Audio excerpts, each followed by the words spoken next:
It's just like in hearing society. There are many different spoken languages. If someone's from America, they would generally speak English.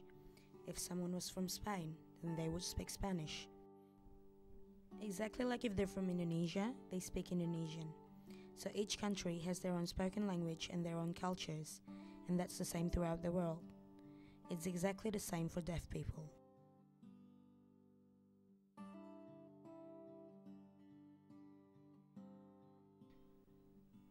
My name is Galuh, and this is my sign name.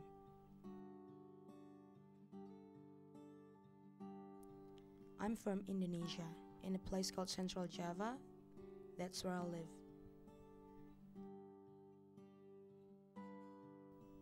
I'm currently studying my Masters of Sign Linguistics at La Trobe University.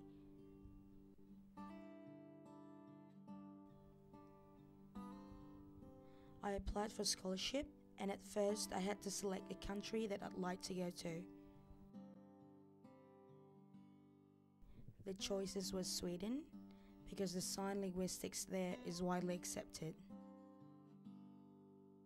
Second option was the United States. However, my government is supporting me, and unfortunately they were unable to support me to go to those two countries. Then we found La Trobe in Melbourne, which has Deaf Studies Unit for Sign Linguistics. That's why I decided to apply here. The government actually made the choice for me. Well, unfortunately at the moment, the international deaf student is only myself from Indonesia. There are other students, but they're predominantly Australian and they communicate using Auslan. I've had so many experiences of going overseas. I've been very fortunate. So I didn't suffer much of a culture shock arriving in Australia. 10 years ago, I went to Japan to study for 1 year. I was studying sign language and psychology for disabled people. When I first got there, it was the first time I'd seen sign language, the first time I'd seen deaf people using it. And that was such a shock to me because there were so many adults using it. I was very nervous and thought they wouldn't accept me because I had learned through the oral method to speak. So after 3 months of having someone teach me Japanese sign language, I picked it up quite easily and I could then move on to the second sign language. I flew to Thailand for a UN presentation where they were using American interpreters and American Sign Language. I didn't face a culture shock there either. So I think that's why when I arrived in Australia, I seemed to manage it quite easily. It does take me at least 3 months to feel comfortable. Such as in Japan, they are using one-handed alphabet, whereas in Australia, they're using two-handed alphabet. It is a challenge for me. Currently, I'm writing a book about sign language. There are 3 in fact. Firstly, Yogyakartan Sign Language and the research I have done into it. I want to prove to people that Yogyakartan Sign Language is equal to spoken language. What I mean is that hearing people in Indonesia had spoken Indonesian Sign Language. There are certain components structurally and linguistically that form that language. For example, the phonology, which means how you learn the intonations, tones, and different meanings. That's done through an auditory fashion. But for deaf people, we have comparable traits, and I have done research into this. I've almost completed a book, and it will be finished this year. So hopefully, Indonesian Sign Language will be accepted into the education of deaf people in Indonesia. So we really need to show that this is the way for deaf people to be educated. The second is in relation to Islamic Sign Language. There are so many deaf Muslims who face the challenge of being able to learn and access the Quran and the Arabic language.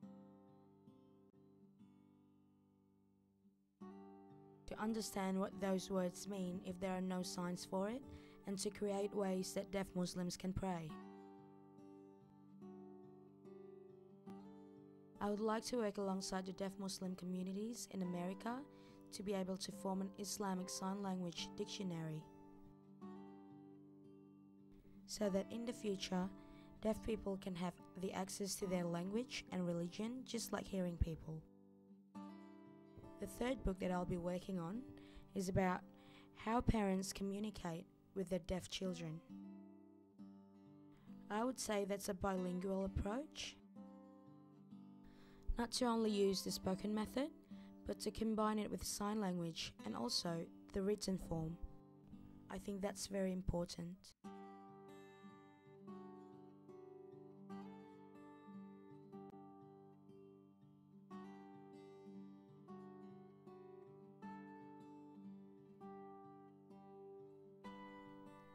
I used hearing aids since I was 8 or 9 years old until now, but it doesn't help me much to access information,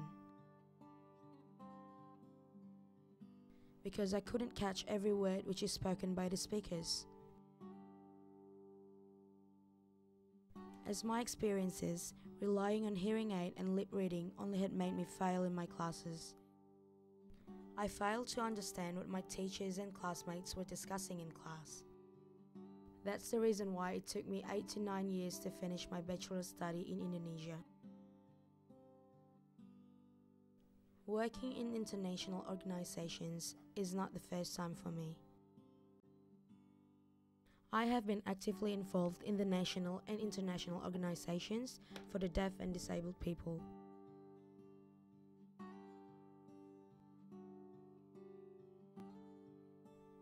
I myself established Matahariku Social Voluntary Group for Deaf in conjugation with Japan, Indonesia.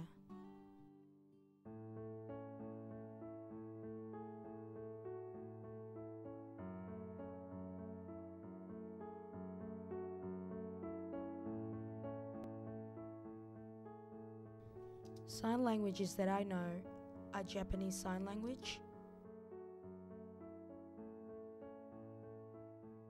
International Sign Language,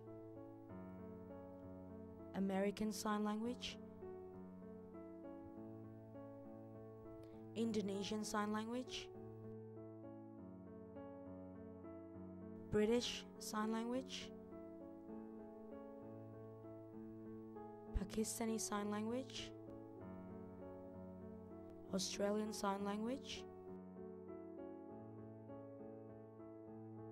For spoken languages, I know Japanese,